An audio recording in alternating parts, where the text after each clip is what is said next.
Quando o médico contrata uma secretária, ele quer atribuir para ela todas as funções, desde os atendimentos até participar do auxílio na sala de procedimentos.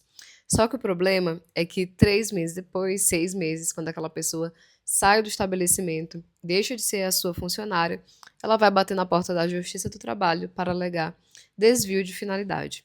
E por isso que no vídeo de hoje, o dia 27 da série 40 dias para abrir sua clínica médica, eu quero te explicar por 2 motivos por que você precisa de um mapa de cargos dentro da sua clínica.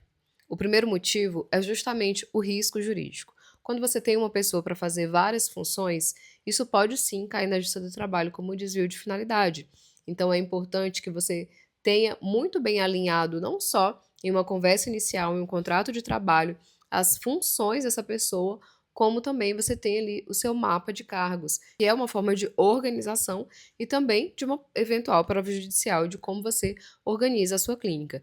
E isso, para fins de organização, é muito importante, porque você de fato não vai acabar ali pedindo coisas que não são atribuídas àquelas pessoas. O que muito acontece é que quando geralmente o médico abre uma clínica, às vezes ele vai ter ali inicialmente uma estrutura muito enxuta e vai ser uma secretária para resolver tudo. Porém, eu recomendo, por experiência de muitos clientes que acabam vindo já com o problema na Justiça do Trabalho, que você tenha não só esse mapa de cargos, mas essa consciência de que você não pode, de fato, solicitar tudo para essa secretária. Questões de limpeza, de serviços gerais, se você não pode ter uma pessoa ali diariamente, você pode contratar uma diarista para isso, para não correr o risco de ter um desvio de finalidade dentro desse contrato de trabalho. Se você precisa de um auxílio para procedimentos médicos, você vai precisar de uma técnica, de um técnico de enfermagem para poder exercer essa função, que é legalmente habilitado para isso. Então, eu estou aqui para te ajudar a abrir a sua clínica de forma organizada e com segurança jurídica, não cometendo erros muito básicos que você pode se prevenir desde o início e evitar um grande dano financeiro tendo que responder um processo na Justiça do Trabalho. Então, esse mapa de cargos e funções, ele vai estar relacionado não somente à sua secretária, eu estou falando aqui com a realidade da maioria de que tem essa estrutura mais enxuta, mas ele também vai definir ali 3 perguntas essenciais de cada pessoa que trabalha com você, desde os serviços gerais até o médico. E essas 3 perguntas são: quem são as pessoas que trabalham na clínica? Então, o nome de cada pessoa, o que cada um faz especificamente, ou seja, qual é a função ali dentro, item por item de atividade rotineira e qual é o vínculo jurídico de cada um com a sua clínica. Porque acabei de falar que nós temos várias pessoas dentro da sua clínica, desde a secretária até o médico, e não é que todo mundo vai ser pela mesma orientação de CLT. Na verdade, geralmente, quem vai ser ali a pessoa com a carteira de trabalho assinada vai ser as pessoas que ficam ali de forma fixa às 8 horas por dia. Essas pessoas que você precisa que estejam ali rotineiramente, diariamente, e precisam cumprir essa carga horária. Para outros parceiros que transitam, que têm agendas não fixas dentro da sua clínica, ou até fixas, mas de uma forma esporádica, o que seria isso?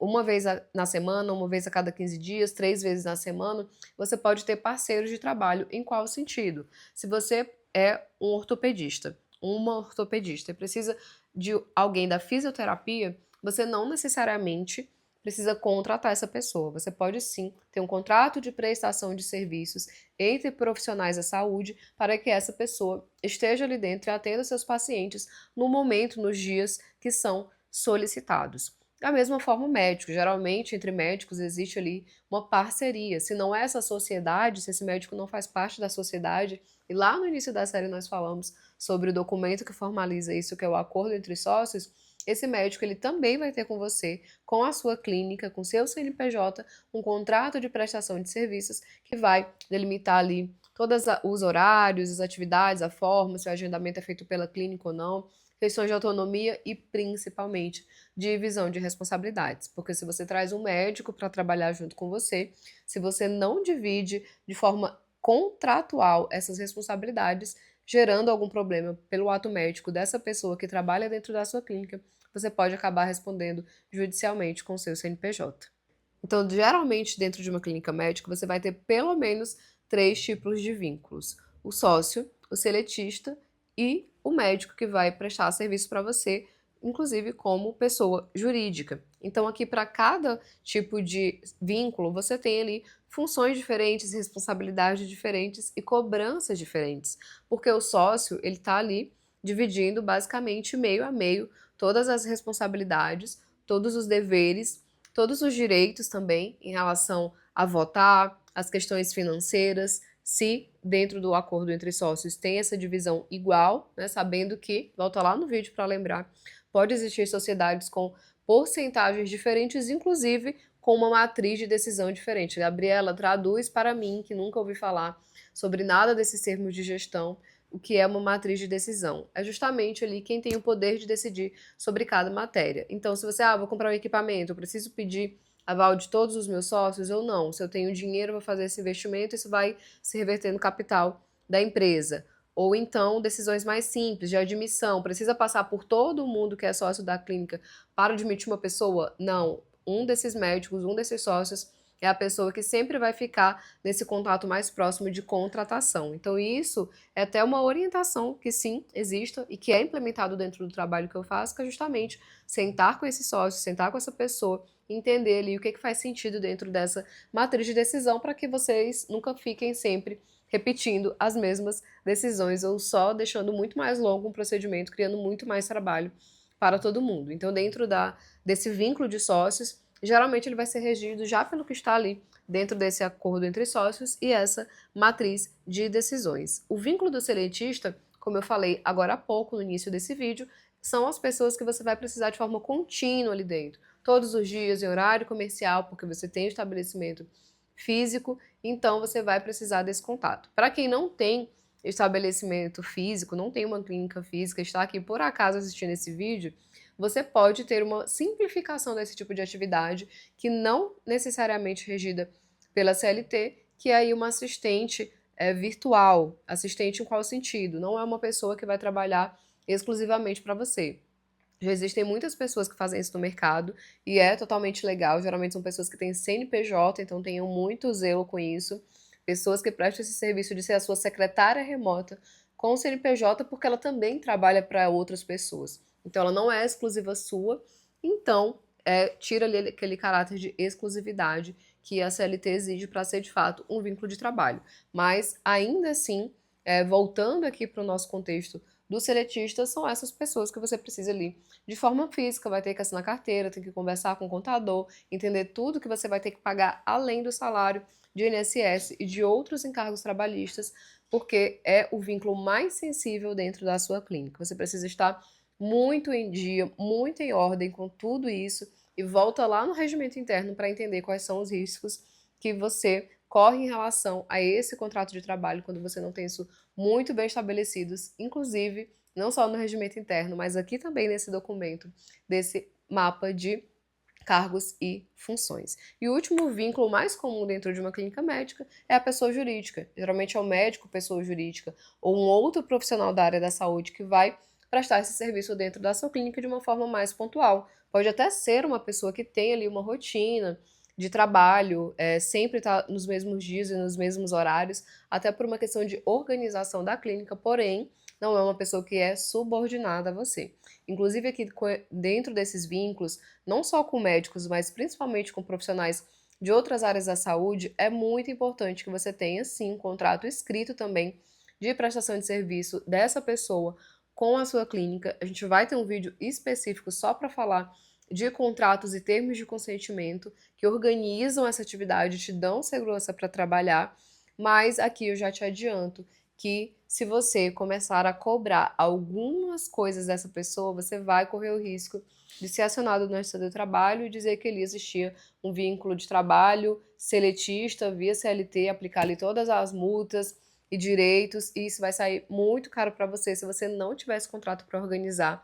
Porque quando você tem uma relação de você médico, da sua clínica, seu CNPJ, com outro profissional da saúde, você pode até solicitar ali uma organização de fato de agenda e tudo, mas você tem que dar autonomia desse profissional trabalhar, não pode ali exigir 44 horas semanais como você pode exigir de um seletista, essa pessoa precisa ter uma certa liberdade dentro da sua agenda. E claro que isso é um acordo conversado, mas tem que ter muito cuidado para não configurar aqui o que é um vínculo de trabalho, que é a exclusividade, que é de fato ali aquela pessoa é insubstituível, então a gente faz um contrato que não amarre dessa forma e várias outras coisas que eu vou deixar para o vídeo correto. Dentro desse mapa, nós também colocamos ali um organograma, ou seja, aquele desenho ali das hierarquias de decisão dessa clínica. Para quê? Evitar retrabalho, para que uma decisão pequena não precise passar por todos os sócios ou por todas as pessoas e também para, de fato, otimizar muito o trabalho do dia a dia, sabendo ali o que cada um vai decidir, o que encontra lá, o que eu falei agora há pouco em relação à matriz de decisão. Sabe um problema que esse organograma e essa matriz de decisão evitam? Algo ficar sem resolução. Porque quando duas pessoas são responsáveis por algo, pode ser que cada uma fique esperando da outra e isso não tenha nenhuma resolução. Ou até mesmo se isso tiver que passar, por exemplo, por 5 sócios diferentes, ou a cada problema, ali a secretária, que geralmente recebe o problema que vem do paciente, jogar para um sócio aleatoriamente de cada vez, cada um ela vai pedir para o que estiver mais próximo ou mais disponível, pode vir decisões diferentes e que vai impactar totalmente ali em como aquilo vai ser resolvido, inclusive gerar resoluções diferentes e um grande ruído com o paciente de que, mas semana passada isso aqui foi tratado dessa forma e essa semana estão me dando outra resposta e outra orientação porque veio de outra pessoa.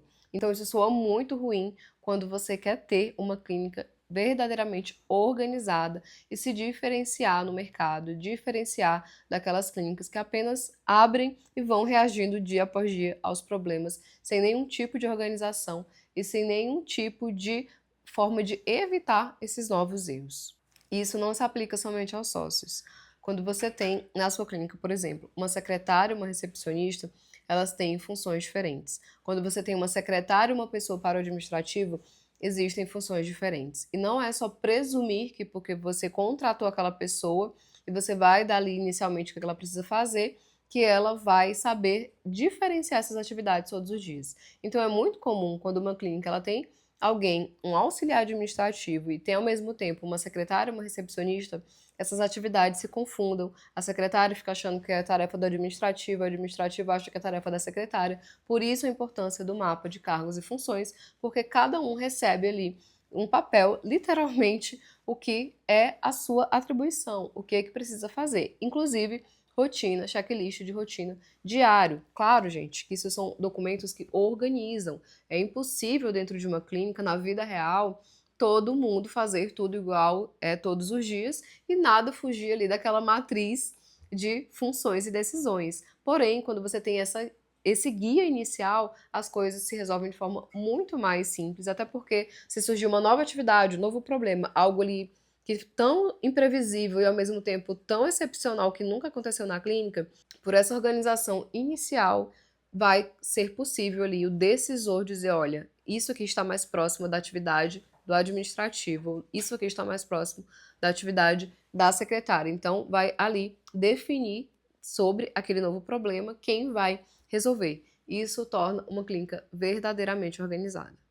Então, você que assistiu esse vídeo, não cometa esses 3 erros. O primeiro, não ter exatamente esse documento de cargos e funções e correr o risco ali de um processo trabalhista porque você está atribuindo várias atividades para uma mesma pessoa que pode configurar desvio de finalidade do contrato de trabalho lá na frente e gerar a você um grande dano financeiro dentro da Justiça do Trabalho. O segundo é ter um cargo totalmente genérico, então você contrata um auxiliar administrativo e aquela pessoa simplesmente não sabe o que fazer ou ela só reage ao problema quando ele acontece. E se der um auxiliar administrativo, por exemplo, tem outras atividades de organização que essa pessoa pode fazer quando ela não tem um problema exatamente para resolver. Ela precisa, de fato, de uma rotina de trabalho, de um checklist dentro desse mapa de cargos e funções. E o terceiro é não ter esse suporte para estar sempre atualizando, estar sempre renovando esse seu mapa, porque se sua clínica cresce, você precisa reavaliar ali se cada função está sendo exercida da forma correta, se não tem uma pessoa com uma habilidade diferente para fazer uma outra tarefa, ou até mesmo ampliar ali as atividades dentro da sua clínica. E eu sei que o médico ele não tem tempo para pensar sobre isso. E é por isso que o trabalho que eu executo hoje, ele é um jurídico estratégico que participa de todas as decisões dentro de uma clínica, junto com o médico, junto com o gestor, inclusive a organização e elaboração de todos esses documentos que estamos conversando aqui nessa série. Te espero no próximo vídeo.